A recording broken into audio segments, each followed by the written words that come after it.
Right. Next, let's talk about spatial attributes. So, geometry tells us where something is, but attributes tell us what it is.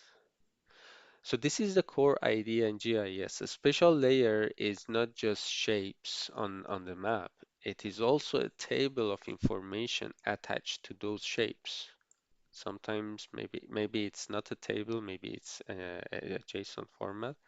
However, the idea is that it's not only about geometry. The idea is to include information into those geometries. So that combination of geometries and attributes is what makes a spatial data useful for analysis.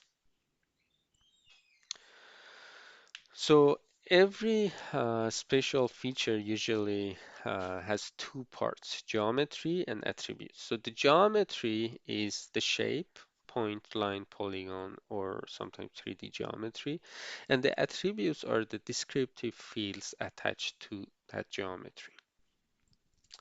For example, a road line might have attributes such as name, speed limit, number of lanes, conditions, and surface type.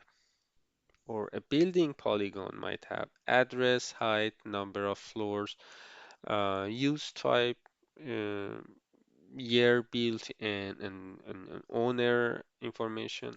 Or a sensor might have temperature, timestamp, and device ID.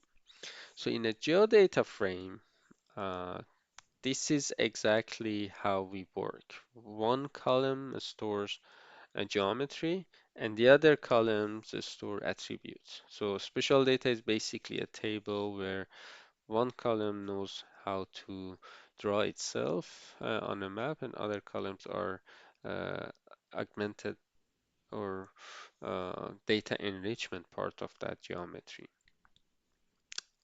It's not necessarily a table, it could be a JSON, which we call it GeoJSON.